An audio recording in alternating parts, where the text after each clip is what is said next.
So here's the reality. We were created for relationships.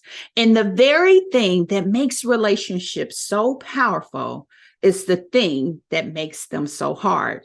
And it doesn't matter if it's a romantic relationship, a platonic relationship, or even a work relationship. Friendship, any relationship, there is a demand that is going to be put on you to stretch you to give. The three things that relationships call for is communication, compromise, and commitment.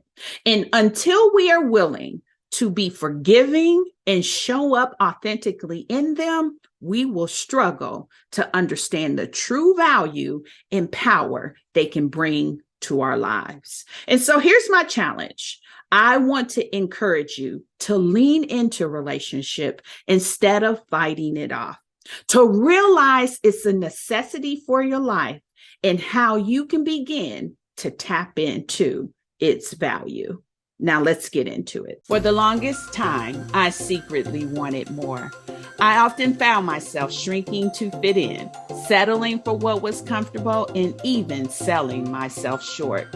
Once I finally accepted that we deserve success and we are blessed with the power to achieve it, I stopped playing small. I'm serious about building a life I love, and you should be too. I'm Denise Taylor of DeniseTaylor.live, and welcome to Embrace Your Power. I help women prioritize themselves, their success, and their happiness. Now let's meet this week's achiever, whose story will inspire you to embrace your power and go. Well, hello there. It's Denise Taylor here. You know, I'm always excited to have you join me right here on Embrace Your Power. Now, this is the place where you can count on me to always encourage you to build a life that you love. Now, more than that, I believe that God has given you power to do it. You see, in his word, he said he didn't give us fear. He gave us power. And when we embrace our power, we truly can be, do, have, and achieve anything we want. Now, I will tell you, I believe that you'll be divinely inspired to go after the things that God has created you to accomplish. And when you do that, you're going to be fulfilled from the inside out. You are going to tap into long-lasting satisfaction and fulfillment that will make you feel real good all over. You have been created to deposit something phenomenal in the earth realm. And I am here to cheer you on each and every week to go for it. Now, I don't know if you're watching me on YouTube or perhaps you're checking this out on Apple Podcasts or Spotify, but what I do know is today is treat day. It's treat day because I get to be connected with you. Each and every week, I show up to help energize you to go for the things that you secretly want. You see, I know what it's like to secretly want more and think that you don't deserve it. But I want to stand here as an encourager to really admonish you to believe in yourself and to go for your dreams. The only thing standing in between where you are and where you want to be is a decision to get moving. Now, more than that, I believe that you can put into practice the success superpowers. You see, around these parts, I believe that when you embrace your power, there is something supernatural that happens. And if you begin to put the success superpowers into play, you'll create practices that can bring your success to life. The success superpowers are these. You must see yourself successful.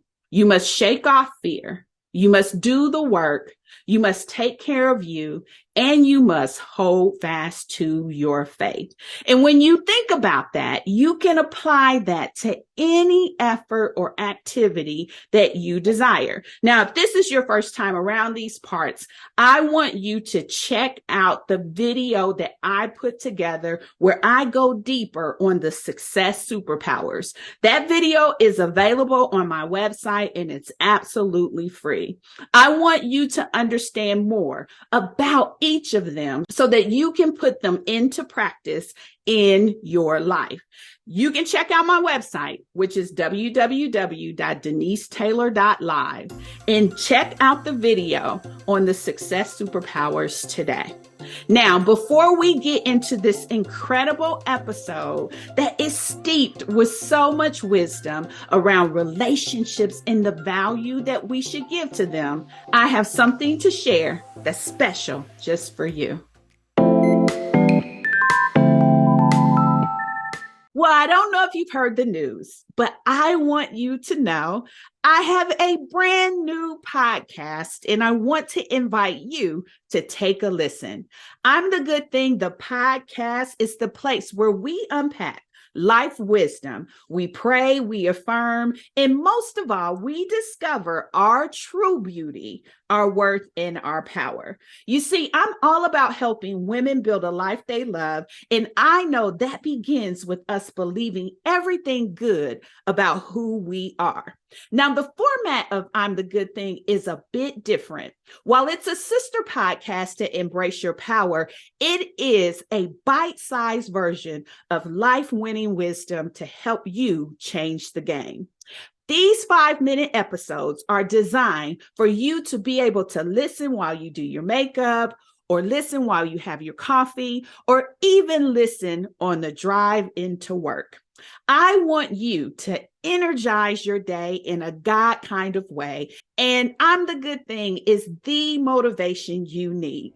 New episodes release on Monday, Wednesdays, and Fridays to help you power through the week. Now take a listen to I'm the Good Thing and be encouraged in your journey. Now, I recently posted on social media this perspective. It is so important for us to have people in our lives who connect us with other people. Those people are people builders. And that's what I could say about my guest today. You see, John is no stranger to this platform. In fact, I love having conversations with him because I know we're going to unpack wisdom. He is going to bring so much to the table each and every time that's going to help us grow and become more confident. And today, we're going to talk about relationships, the power of relationships. You see, many times we think we have to go it alone, but I think after you listen to this incredible conversation, you're going to understand why you need to value the relationships in your life a little bit more. So today we're going to be unpacking more about relationships. And just as a simple definition, a relationship is any connection between two people. And because people are involved, that means it can swing to the left or to the right. That means it can be positive or negative.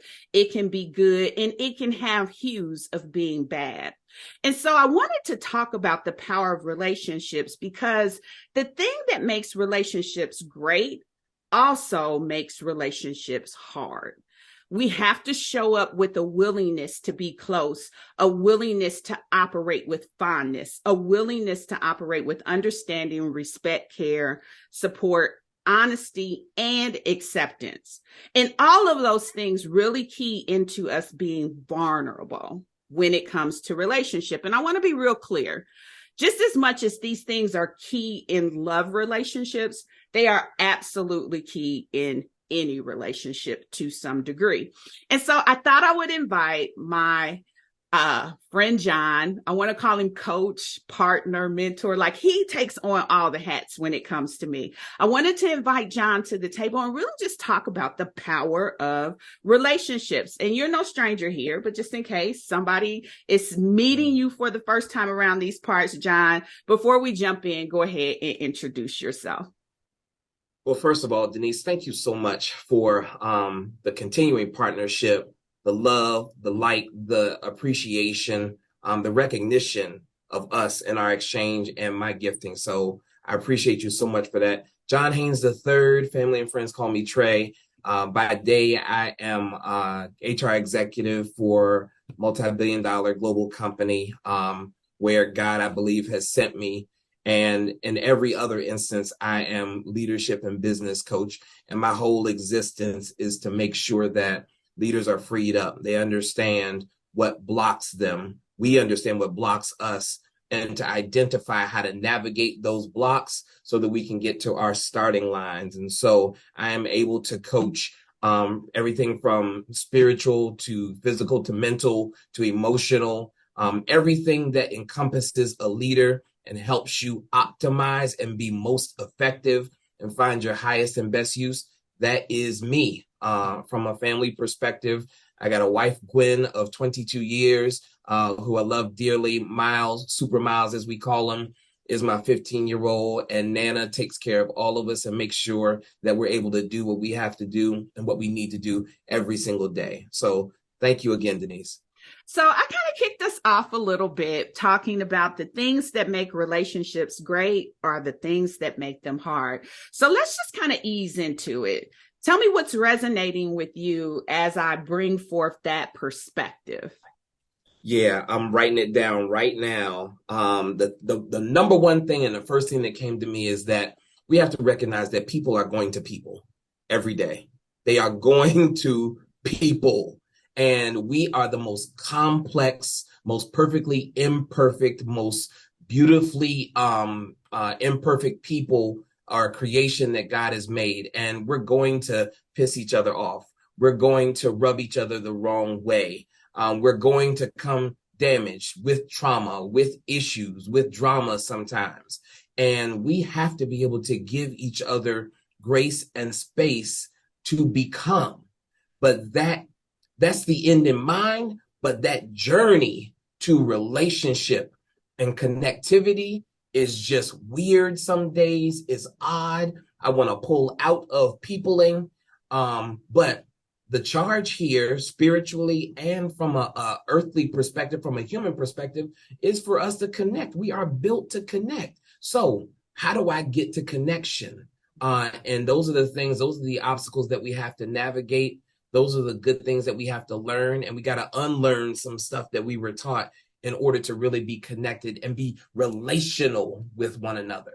You know, what's interesting is that was my next note here was, for as much as they are complicated, relationships are complicated, God created us for relationship. In fact, the sole reason why we were created was to be in relationship with him. And so we have this innate desire for relationships. So for as much as we run into those frustrations and obstacles, it wars against who we are.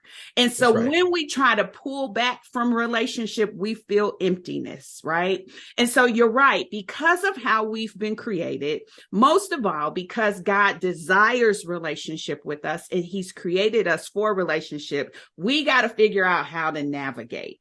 We've got to figure out how to get through the hardships that come with connecting with people who make it hard. And so when you think about how we're created in the vulnerability he created us with for relationship, how do we navigate? There are two words that I just wrote down from the beautiful things that you just said and the necessary things that I just said. Grace is one. And as complicated as we are, we have to give each other grace for mistakes. We have to be happy for one another when things aren't going our way. We have to connect with each other intentionally when we're both successful. And when we're at different parts of the race of this thing called life, we have to be doing life together, and we have to be appreciating one another's gifts, even though your gifts are very different than mine or your gifts are the same as mine. We have to learn to appreciate each other, even when we are most difficult. The second thing that I wrote down was we need to forgive each other. So wherever the damage is, wherever the unhealing is, we have to forgive each other, and we have to forgive ourselves for making the mistakes that we have made. And the third thing here is, Denise, that no one gets here alone, period. I don't care whether you have pulled your quote unquote, pulled yourself up by the bootstraps, your own bootstraps. No one gets here alone. And so the recognition of I need you and I want to have you in my life and I need what you come to the table with in order to enhance myself and to travel a little bit easier, to journey a little bit easier, is going to be so helpful in life. So those are the three things that I came up with off the top of my head. So let me just add to it, because as you were talking about grace, the one thing that I just want to put a point to is grace is undeserved. Grace is something that you give, not because someone deserves it.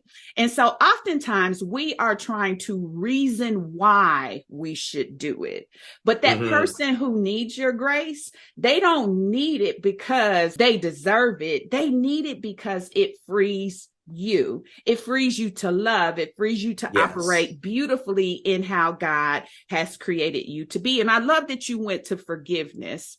And what typically stands in front of forgiveness and also stands in front of that innate desire that you talked about in the necessity for us to have relationships is ego and pride. Ego and pride typically stand in front of our ability to forgive, stands in front of our ability to give grace and to acknowledge and recognize that the relationships are necessary. And so oftentimes we waddle in ego and pride unbeknownst to ourselves. We're there trying to justify why someone deserves relationship with us, when in all actuality, we need it. We need relationship. And I can tell you for myself, for the longest time, I thought I could go it alone. And you can amass a great measure of success. You can go through your journey achieving, but you will have a lid on your ability to truly thrive until you recognize the value and power of relationship. And so what do you think about ego and pride? Good gosh. You said so much. Ego and pride are definitely blockers to relationship. And not only are they blockers to relationship, they're blinders to life. And if I don't deal with me, I think you just said it in another conversation. Whoa, thanks for bringing that back. If I don't deal with me, there's no way I'm going to be ready for a relationship, a real relationship, or to be relational. And that ego and pride determine whether you are likable or lovable.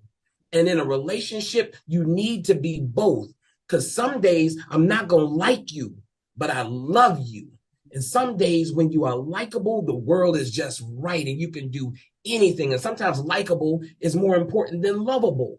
And so you got to be both of those things for the relationship. But one last thing I want to say about ego and pride that it leads to a learned distrust. And many of us come into relationships not trusting. We learn, our parents, our grandparents, mom, dad, aunties, uncles teach us to not be trusting of people. And that's just the wrong way to attack life. It's the wrong way to attack people relationships. It's the wrong way to attack yourself. Trust, if it's underpinned in faith, you're going to trust up front. And when it's broken, you work to recover it. You're not supposed to go in not trusting people, not trusting situations. You go in with that level of faith, and then when it's broken, then we recover it. That's so good. That's so good. So let's just talk about some specific relationships. We tap danced around this one a little bit, but I think it's one of the ones that's most key. Why is our relationship with God so important? Because it's the relationship with the manufacturer. Mm-hmm. It's the relationship with the very being that made me. And if I don't know how he manufactured me and what his intention was and what my Jeremiah 29:11 moment was for me, where he has a plan for me, I'm going to be essentially lost every single day. Now, I can have a wildly successful life, like you said, but be infinitely so far away from my gifting, from my blessing, from my calling, and that's not where I want to be. So I need to understand what his instruction is for me, where he sent me, and what he intended me to solve when I get there, and who he intended me to impact, to influence, to help transform and change. When I understand those, like, I can go anywhere, and I'm going to do what he says everywhere, no matter where, whether it's church, work, community, marriage, when I'm alone, if I meet a perfect stranger, I'm going to do his instruction and how he made me everywhere. That is real truth. Not my truth, but real truth. Mm-hmm. And what I love about the relationship with God is when you go back to seeing yourself the way he sees you. You talked about him being our manufacturer, our creator. When you go back to that, his design for us is what's going to lead to satisfaction and fulfillment. Oftentimes we are on a search, a quest to figure out how to be more satisfied. And this is the reason why you can do a lot of things, but still be empty. This is the reason why you can accomplish a lot of things and still feel a void. And so going back to him and understanding what your purpose is, what he created you to do. And that doesn't necessarily mean a job title. That's not what purpose is.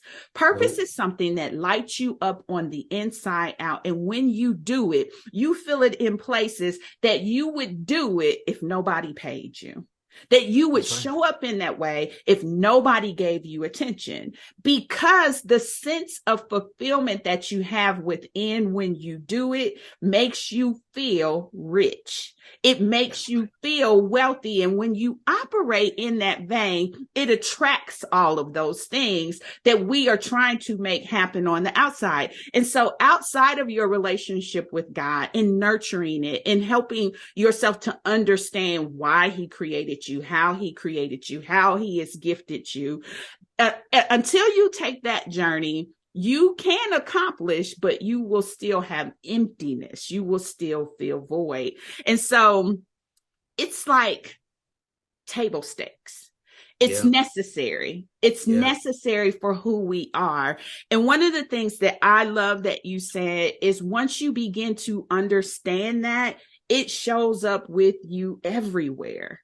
That's like, I cannot tell my story without talking about how God and my relationship with God is impactful for me. And if that offends you, then chances are you haven't taken that journey to discover how he needs to impact your life in a way that could be fulfilling to you. Or you're living life, no, not an or, and you're living life in silos. And you're living life segmented and compartmentalized, when really my purpose is to be me everywhere. And that's where authenticity comes in relationships. That's where authenticity comes in dealing with self. And one thing that you made me think of, Denise, was that I just wrote it down. Relationships expose you to greater. And so when I have relationships, when I have connection with people, I do see more of God. I see more of how he created me and how he created us. So then that's where I'm trying to be. I'm trying to be greater. I'm trying to expand, but I don't get to greater without relationship and without exposure to more of who he created me to be and who he created you to be. Because we need one another. I love that. Now, this is an incredible conversation that John and I are having about relationships. I am sure that you have gleaned many nuggets so far. And I just wanted to jump in here because as you're thinking about the relationships in your life, I want you to know this fact. Good relationships are marked by honesty, trust, and reciprocity. Now, that doesn't mean that the relationships in your life are purely transactional, but it does mean they should be mutually beneficial. I believe that there are two perspectives that you should begin to think about when you consider relationships in your life. The first is, what do you hope to get out of it? And the second is, where do you see it going? You see, by being in a relationship, there is an investment that you're making, and you are not wrong, nor are you selfish to expect a return for your effort, a return for your energy, a return for your trust and value in the relationship. And as you're navigating life, it's so incredibly important that we become more astute about where we're spending our time and who we're spending our time with. We have a responsibility to show up in the relationship, but it also means we can expect it to be beneficial for us. Now, these are the types of things that I share with people that I mentor. As you know, I offer the Power Play Mentor Program, and I say it all the time. I'd love to be your mentor officially. You need someone in your life helping you navigate, helping you guide, and helping you get to the point where you can begin to make decisions and choices that are for your benefit, even when it comes to relationship. So I invite you to check out my website. It's www.denisetaylor.live. And on my website, you'll find more information about Power Play. I'd love to be your mentor officially. Now let's get back to the wisdom with John. I remember a sermon that my pastor back in Wisconsin taught a long time ago. It obviously impacted me because I still talk about it today. And he said that there were 4 relationships that we need in our life. So I want to run this by you to get your perspective. The first one that he said is necessary is a role model. You need someone who is doing the thing that you can look to for inspiration. They're not necessarily within your reach, but you're exposed enough to them that they can kind of role model what it is you're looking to accomplish. Yeah. The next relationship he said was key for your life is mentor. And essentially a mentor is a navigator. They help you kind of navigate through. They pour into you, they give you guidance, but they're necessary so that you have the right degree of accountability and guidance. The next relationship was partner. And a partner is where there's a mutual beneficial kind of peer relationship. And it's absolutely fueled on trust. It's almost like someone who is there to be your co-founder, someone who's helping you build together, someone who's on the path. And you guys might not be working on the same thing, but you're headed in the same direction and you become iron for one another. And then the last one is friend. You need a friend. You need someone to have fun with, to hang out with, to vent to just have conversations with that you can let the steam out, if you will. And so when I've looked for relationships in my life, I've tried to always use that general construct to really make sure that I'm holistically building a team of people who can help me get to where I want to go. And so I'll pipe down for a second and get your reaction and see if you think there's any other relationships that are meaningful for life. Look, you and your pastor defined exactly what we need. I cannot subtract from that at all. We need each one of these roles, and we kind of talked about them already, but you define them extremely well in just these 4 characteristics.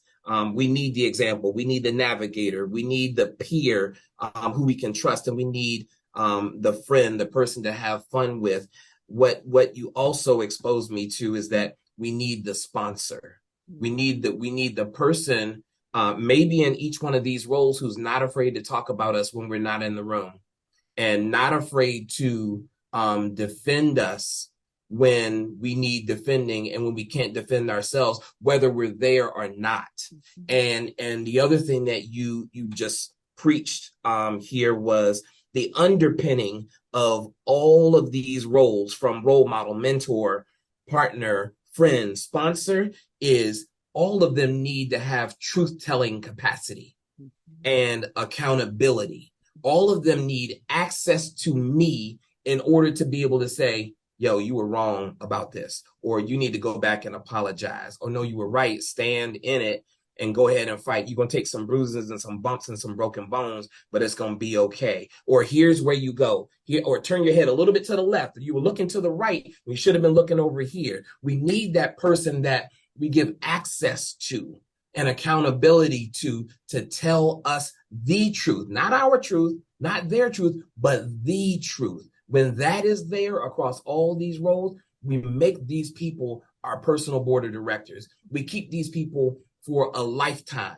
They exist through seasons. And even though they might not be physically present, you pull upon their wisdom, you pull upon their smarts and intelligence, and you use that for what you said earlier, navigation. Yeah. And I'll tell you about a couple of relationships in my life. One is a life coach, right? And every time I meet with her, I say, oh, this is my last time. And it's been almost 2 years now, but Right, every time right. it's this my last time. And what I find with her is exactly what you said. She's a truth teller.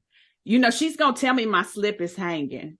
Right. She's going to challenge me to go back and check those behaviors. And she does it in the most direct and loving way.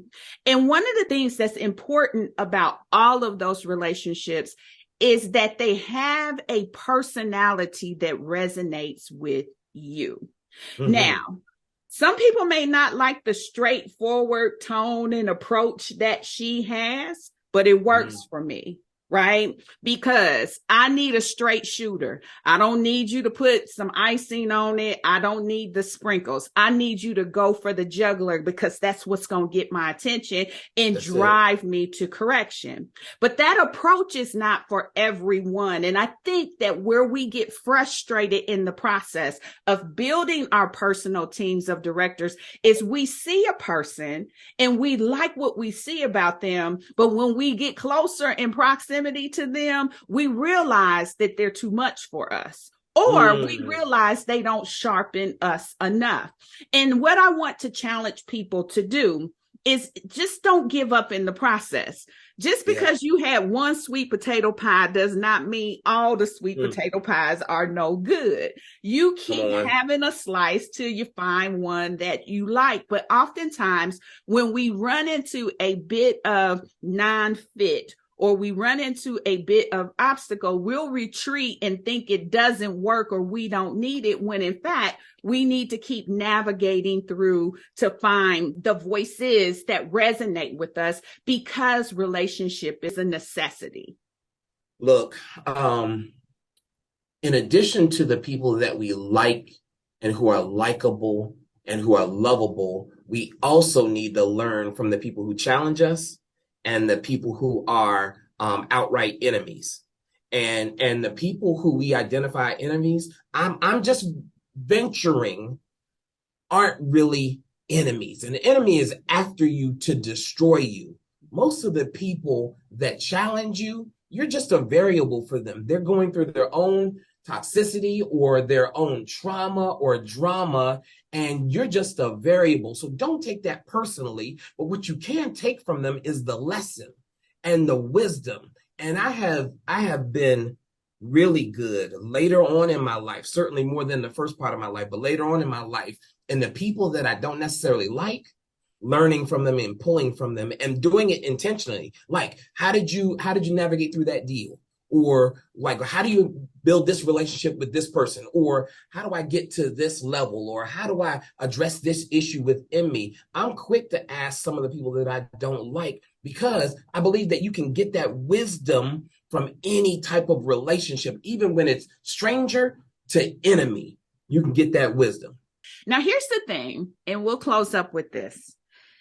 Everything that we talked about, going back to where we started, hinges upon our willingness to be vulnerable. We have so many different places and spaces that we show up in, but in order for them to be impactful, to be life-changing, and to help us excel and progress, we have to have a willingness to be vulnerable. And the very perspective that we would open ourselves up in a vulnerable way means that we can set ourselves up to be negatively impacted. And that's one of the reasons why we tend to keep people at a distance. I sat at a table with women last night, and one of the women who has taken a journey and now serves other women says she started off saying, I don't do women. right? And unfortunately, many of us have had toxic experiences in our lives because we at some point opened ourselves for vulnerability and experienced a violation.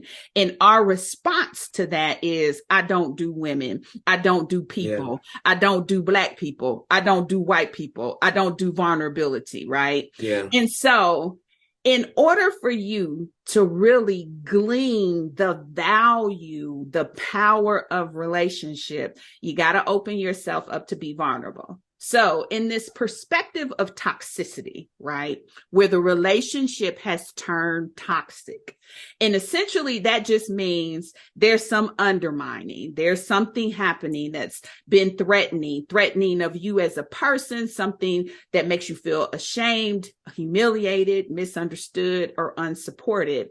We've got to heal. We've got to get through that perspective of toxicity in order for us to truly get back to the point where we can value relationships. So help us navigate that, right? Where we're in a toxic relationship, we need to get ourselves on a healing journey. How do we help ourselves in those moments? So first thing is just imperative and life saving for me to express to all of us that if this relationship is toxic and it's consistently toxic, if it seems irreparable and you're taking abuse, like you might have to separate yourself from that person. And it could be for a season and it could be for a lifetime. So do not remain in an abusive situation. And you have to really heal yourself and look at the situation for what it is in order to recognize, should I stay or should I go? Should I try or should I separate? And there's going to be, the important thing is that with any vulnerability, there's going to be sacrifice. There's going to be sacrifice. I'm going to have to sacrifice my shame. I'm going to have to sacrifice my trauma. I'm going to have to sacrifice being the way that I have always been. And I got to get rid of these things in order to get to relationship. Relationship is always the destiny, the end in mind. The other thing I have to become good at in a toxic relationship or a challenging relationship is having courageous conversation and being able to navigate that and not lose my voice. When I lose my voice, my esteem is low. And if your esteem is low, you're going to let shame take over. You're going to let silence take over. You're going to let withdrawal take over. And you're not going to heal that relationship in the way or address it in the way that it should be. There's going to be some bumps and bruises. And the important thing is to let you know is that there's going to be persecution in every situation. You're going to get looked down upon for who you are, how you come to the table. It just comes with the territory. We could have a workshop on that. The persecution in a relationship or as you're ascending or as you are doing your calling, it just comes with the territory. So a certain amount of challenge you're going to have to withstand. The last thing I want to say, Denise, is that I have to be good at getting past the last play, because sometimes that toxicity is not about you. It's not about you. And I have to be mature enough to say, yo, I'm not the victim here, or I'm not the enemy here. Let me help you with this. Or can I help you with this? Or I recognize that you're doing this and I'm collateral damage in this situation. I'm not your enemy. But you got to be good at getting past the last play and not holding or harboring the hurt, whether it be from the past or whether it be from that current relationship, so that you can see where you need to go clearly and you can navigate clearly. That's what I will. Yeah, that's so good. One of the things that I would tell my daughter often, because she's real empathetic, which means she feels, right? Yeah. And so I would tell her often that I want you to find 99 other ways to take it and take it personal last. Because oftentimes Mhm. people are dealing with things and they react and respond. And to your point, it really don't even have nothing to do with you. But Nope. the relationship typically turns toxic within us when we consume something that may not even be a dagger that was being thrown our way. It That's could right. be something that was being thrown in response to something else going on in their life. And because she's so empathetic and she's so feeling, when things would happen, she would take it all in. Right. Mhm. And so, what I had to remind her often so that she could protect her heart and protect herself, not so that she could not feel, but to reason through it and not jump to taking it personally first. Because anytime we take something personally, baby, we're going to have a reaction, not a response. We are Yeah. going to have a reaction to anything that we take personally. And typically our reactions are not wholesome and loving, and they don't represent the love of God, the love of Christ in our life. We tend That's to real. react out of emotion. We tend to react out of hurt.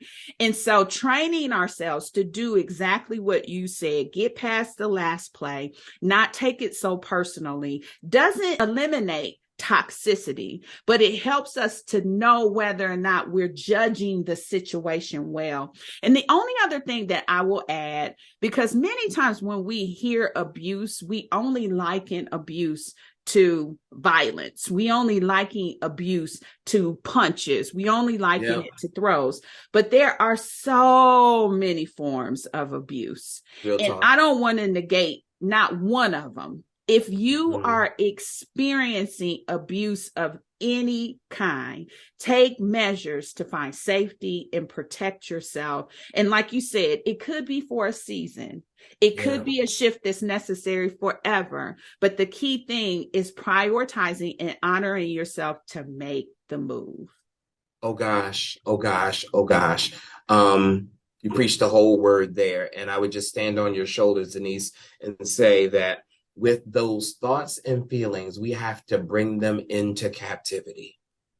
We absolutely have to bring them into captivity. And I love the example that you just enumerated with your daughter, because that just proves again that we need these four relationships that we talked about. You serve as a role model for your daughter. You serve as a mentor for your daughter. You serve as a partner for your daughter. And sometimes, real talk, even though we like to say, I'm not your friend, I'm your parent, you do serve as a friend for navigation, and you will serve as a sponsor. And she needed you in order to help shape what she was thinking. And the important thing for us to remember is that just because we feel it doesn't mean we're right.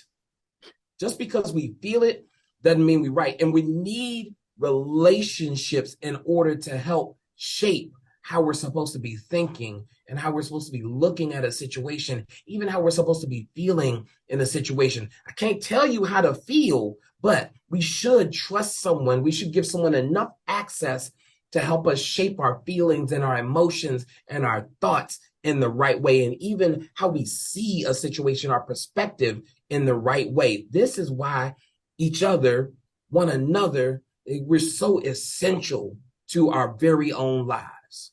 My God. John, it's always incredible. I love tapping into your wisdom. And I know you'll Likewise. be back, so I don't even have to worry about that. You're always so open to every invitation. And so I'll just give you the floor. Here's your opportunity to drop some final nuggets on us now. Yeah. I don't want any audience member, anybody hearing this podcast, to mistake the fact that we have also had a business conversation while we're here, because every relationship really is also underpinned by faith and how you trust the person, the entity that made you, how you trust God. And that permeates every situation. And I want our relationship with our creator, with God, to be on 1000, because when that is solid, when you understand who made you, how he made you, and what he made you for, every relationship is revealed, its purpose, its intent, even if it's a stranger, and every encounter is a piece to your puzzle. And you might not figure it out today or 5 minutes or 5 years from now, but it's a piece that you needed, and there's a perfect order. So do not discount the necessity of relationships. And I want us to stop only teaching our children and our adults that you come to work and outwork the next person. That's not the only thing that you are responsible for. Even more important than hard work is the relationships that you build and how you navigate the arenas along with the people. And so invest in relationships. It will give you the greatest wealth that you will ever have along this journey. All right. So let everybody know how they can get connected with you. So I am good at giving my cell phone if you need it, 240-463-8853. Reach out if you need the leadership coaching, if you need the business coaching, if you need navigation. This is what I'm literally built to do. And I can't help but do it. I just get the blessing of being able to do it for a big corporation as well as for my community. And on social media, you can reach me at John Haynes III on LinkedIn, on Instagram, as well as on Facebook. You know what? I have to tell you, you're a fave, and I appreciate you for being so connected with us here, and I look forward to having you back. Now, it goes without saying, talking with John is one of the things that I look forward to, because I know our conversations are going to be steeped with wisdom. You see, wisdom comes from experience. And I love the fact that John is so willing to open up that vault and share with us. Now, here are a couple of my takeaways from the incredible conversation that we had. The first one is, just because you feel it doesn't mean it's right. That is a life wisdom. The fact that our feelings can really come up and make us become exposed to so many things that are going on within ourselves doesn't mean they are right about what we feel. So when you have feelings, you have to be able to measure that against truth. I would invite you to seek out the truth in situations and not just go with your feelings. Another one of the nuggets that came out of my conversation with John is get past the last play. That is so incredibly important, because many of us get stuck on the last play, but we have to be courageous enough to get past that last play, regardless of how it played out. Figure out how to move on, but always learn the lessons that came from the experience. And finally, another one of my takeaways was this. It's the 3 things that he outlined that we need to take into consideration when we think about relationships. We have to be willing to give grace. We have to be willing to forgive. And we have to really recognize that no one gets here alone. We need relationships in our life. And this is one of the reasons why I show up and I offer the Power Play Mentor Program. It's so that I can make myself available for those who are really ready to move forward and embrace their power. You see, as a part of that program, we go through a discovery process of truly understanding how the success superpowers can illuminate in your life and how you can begin to go after the things that you secretly want. As I said in our conversation, I believe that your satisfaction and fulfillment are tied to the things that God has created you to do. And I also believe that relationships are going to help accelerate your success. One of the most strategic relationships that you can introduce in your life is a mentor. And I would love to be your mentor officially. So be sure to go check out my website. You can learn more about my mentoring program there. And I'll tell you what, I look forward to you joining me next time right here on Embrace Your Power. Well, that's it, beautiful. Thank you for tuning in. Don't ever forget that you are truly blessed with life, love, and all the happiness your heart can hold. Be relentless in building a life you love without apology. I'm Denise Taylor, and you can always find me in our free Facebook community. It's Embrace Your Power, easy to find. Now be sure to rate and review this podcast and share it with a friend. And make sure you subscribe so that we can stay connected each week. And remember, God has not given us a spirit of fear. He gave us power. So be sure to always embrace your power and go.